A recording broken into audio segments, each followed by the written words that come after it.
Hello everybody, welcome back to 3D Sin. If you're not familiar with this program, it is a Nintendo emulator, but not just any emulator. It actually changes your Nintendo games and turns them 3D. And there's no mods or hacks involved, just profiles that the creator of 3D Sin, Geod, has made. So the games that are being played on this are the actual NES ROMs, just 3Dified. Since I last took a look at 3D Sin, there have been 3 major updates with 10 new profiles added all together. There are 2 versions of 3D Sin. You can get the desktop version on Steam, or you can get 3D Sin VR on Steam as well. If you had to choose between the two, I would get the VR version because it also comes with a desktop version that you don't have to use with a VR headset. Also, Geod has released a 3D Sin Maker tool, which allows you to create your own profiles for games that you may want to play in 3D but don't have on the emulator right now, because the 78 profiles that 3D Sin has right now just may not be enough for you. And 3D Sin Maker is actually completely free.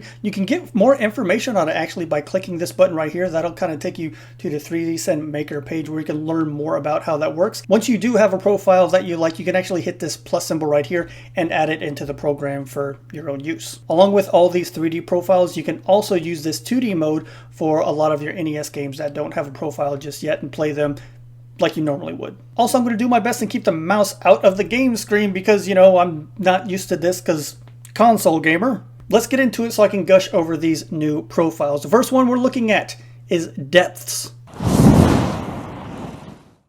Depths is actually a homebrew game by Christopher Parker, and it's pretty good. It's a really short playthrough. I was messing around with it a little bit because I hadn't heard of it prior to making this video, so I wanted to get an idea of what it was, and I finished it. I finished it in like maybe 10 minutes. It's really quick. It's got a really good message. You're stuck in the middle of the ocean, and you're just treading water. And you see this driftwood, and you can see how we have the 3D rocks, and how the waters bump the rocks up and down. That's so cool. We have a little life preserver down here. We're going to grab that. Has a small bottle of pills in it. And apparently these are his pills. So there's a little something going on here. So what we need to do is stick to these pieces of driftwood here. When I move through the water, my stamina decreases, and you basically just have to make it to the next piece of driftwood. I could stop and talk to that mermaid, but no, I don't have time. And when you make it to a piece of driftwood, this one looks a little bit different than the other ones. I'm going to hit A here. This driftwood has a pattern like a book on it. I have so many books piled up to read. I'll never get to them if I get pulled under today. So as you play through this game, your character realizes that he has so many things to live for, even if it's something minor like, you know, finishing a bunch of books that they never finished. More so than the effects that this game has with this emulator, the message is really good in depth. So let's move on to the next game.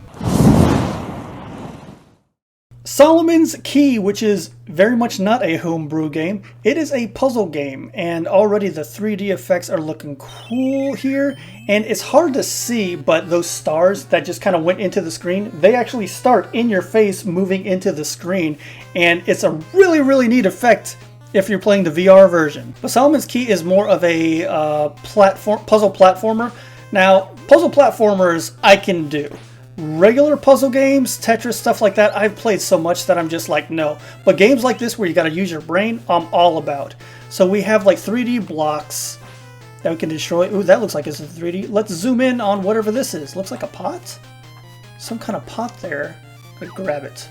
A little character. I do love that Geod makes the characters not like fully 3D, that they're kind of 2D pixels just widened a little bit. I've always gotten a kick out of that. Also, whatever this thing is in the background, like, is that a relief or something? This picture of a cow or a bull? I don't know. That's sticking out of the back a little bit. But again, remember, there's no special tricks being done to the game itself. All these 3D effects are coming from the emulator. It's been a... I shot a magic fireball on accident. But the fireball's in 3D. We can destroy the blocks below us. Grab the fairy. Is that door? It is. The door is kind of poking out the back of the wall, too. That's so cool. Oh, I think I'm running out of time. See, there was a better effect of the stars coming into your face. And here it is again going back into the game. So cool what he did with this profile. Oh, I'm really, really happy with just the simplest things. Are those enemies in 3D? They kind of have the 2D sprite thing like we got with our main guy. That's fine. Ooh, but the smoke, when they come out here, let me check out the smoke real quick when they come out of their little hubs. Oh, that's in 3D. Did you know that Solomon's Key had a sequel? Well, here it is. This is Fire and Ice. I've never played this game. I played a little bit of Solomon's Key, not so much this one. Actually, not this one at all. I don't know what I'm saying. But even on the title screen, we got the text that's poking out a little bit. Man. Oh, this one's kind of cool too. The little cursor that's in front of your guy pops out a little bit. We have that building in the bottom. Those jewels with the numbers, they're all in 3D. Oh, well, look at the animation on this guy. That looks really good. That ice. Wait a minute. I bet I can see through that ice. Am I gonna die? Nope. Okay.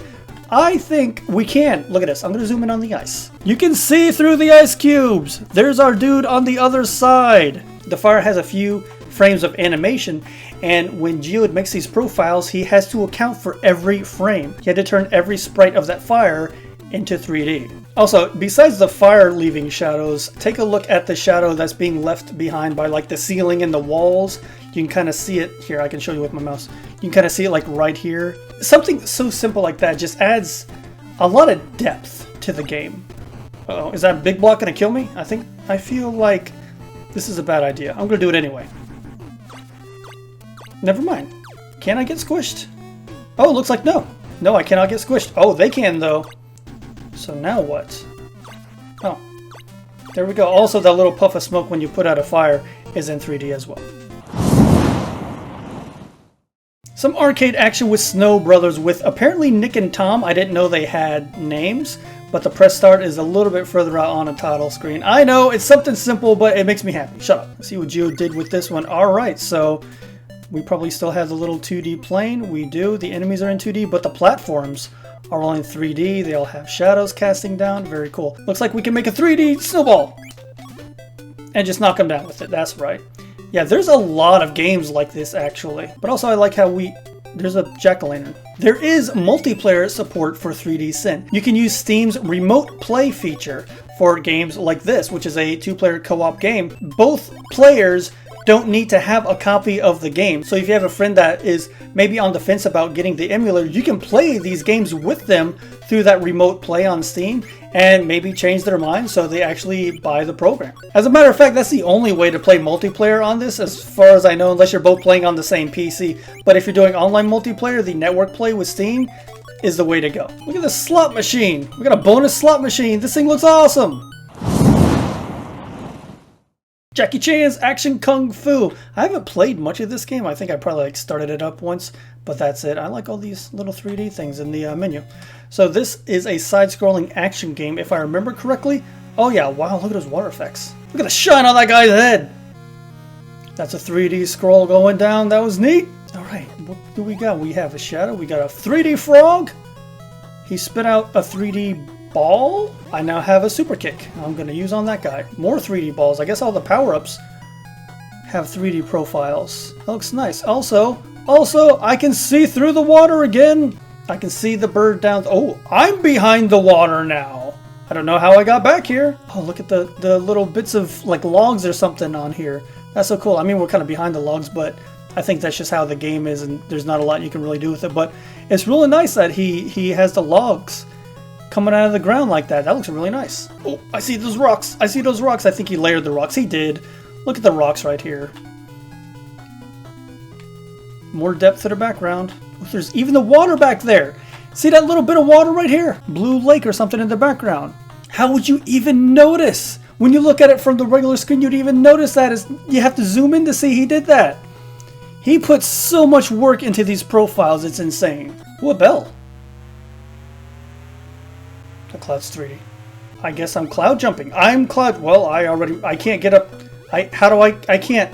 All right, more clouds to jump on. Jeez, I'm so good at this game, guys. I swear. This isn't my first time playing it. Look, I'm doing good now. I had to figure it out. You just gotta give me a minute. I want to see you guys do this in 3D. How many did I jump on? 26. That's a lot of clouds. I got so many bonus points. I can get a soup. I can get an extra guy. I got an extra guy. See, I got an extra guy. Can I zoom into the extra guy head? Is that Jackie Chan's face? I mean, It looks like a face. Well, that's really close. Oh, I see spikes down there. Rows of spikes. The grass. I can hide in the grass. I can hide in the grass. That tiger's hiding in the grass? Why am I fighting tigers? That looks very Jackie Chan. Ooh, look at the pillars. How they stick out. Oh, we got more pillars sticking out here. That's so nice. That's so cool. Alright, we need to move on. I keep getting caught up in these games and I forget that I'm making a video sometimes. So here we go. Highly requested RPG Dragon Warrior. And I love this one. You can already tell that the title right there is really cool looking. Cast at a shadow. Got a little 3D sparkle going on. I really like what Geod has done here. Whenever you have text on the bottom, it kind of like takes over whatever is there. So like once I'm done talking to the king and the text goes away, the regular stage will pop back up. But I always thought that was really cool. And if you turn it, you can see that the text box kind of angles out a little bit to give you that effect. Like everything is still there, it's just behind this text box. And then you can see everything has returned. Those knights are back here. We're all casting shadows. We got that door. So just like Zelda, if you've seen my other videos on this, the game is kind of meant to be changed, like angle it about right here to really get the effect that you're looking for. Gonna move down here. We're gonna take care of this door.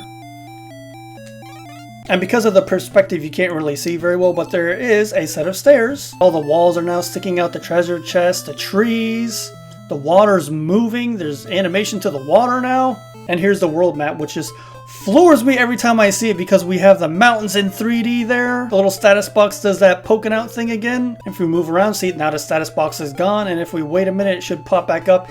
And it just moves in front of any kind of geometry or anything behind it so you can see it clearly. I can be inside the forest, and we got into a fight. A ghost.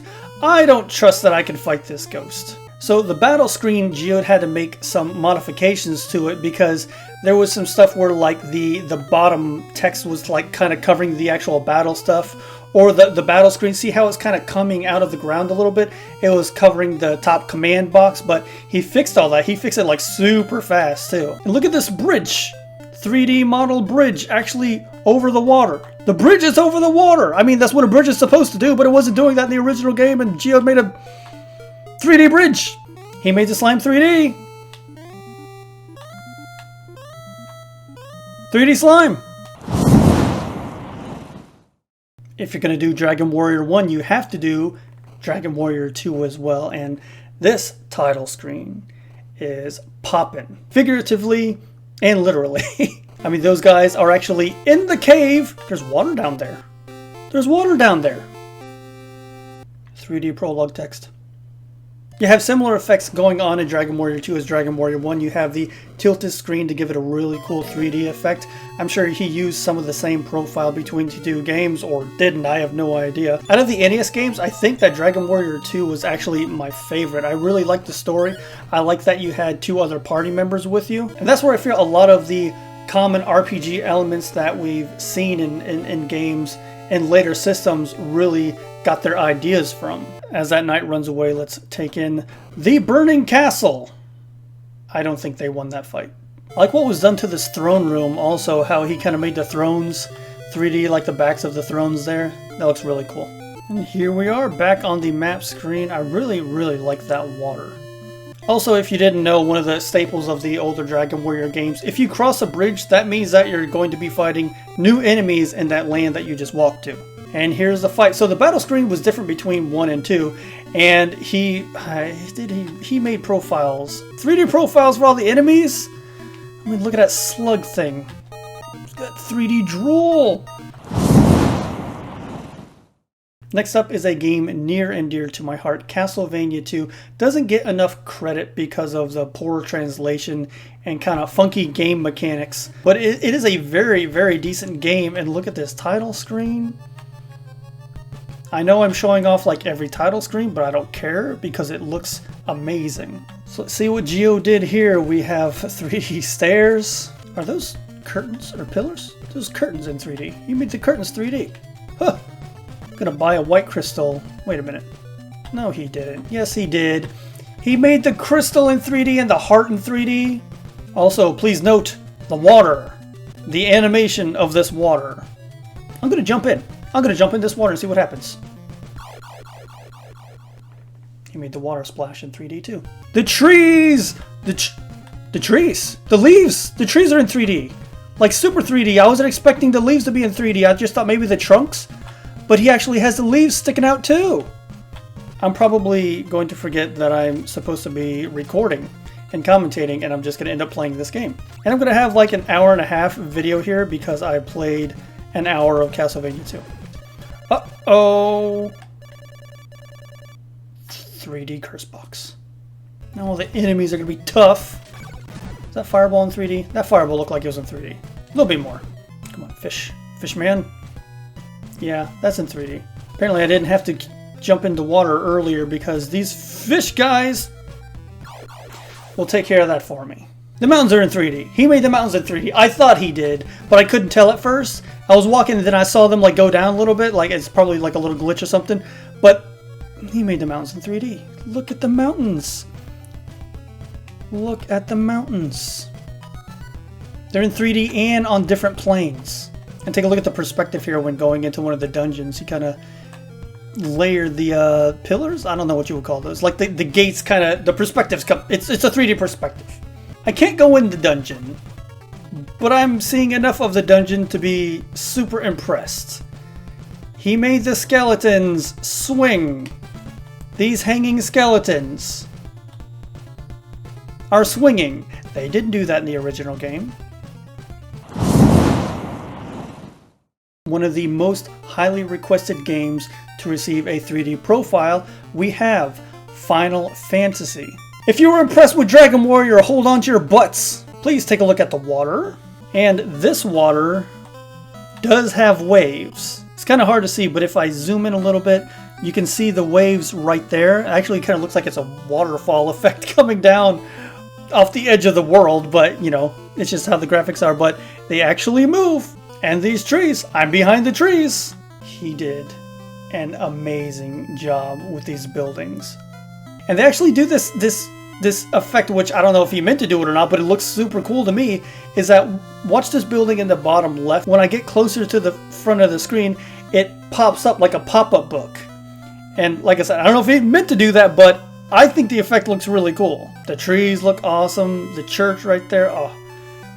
So this completely changes the look of this game. I mean, you can't see anything, but you can go behind the buildings. And because the battles are done on like a 2D plane, it automatically flips the screen for 2D. Final Fantasy was another game that I didn't play originally on the NES. I think my first version I played and beat was on PS1. Mainly because of this right here. You can tell all your characters to attack one enemy, and instead of attacking a different enemy in the list, they just attack the blank space, and I hate that. I'm pretty tolerant of some RPG rules, but that one right there to me is just like, right, I was able to finally make it to a dungeon because I knew he would be doing some 3D stuff in the dungeon also. Wow, there's a lot going on in this room. Look at those bats.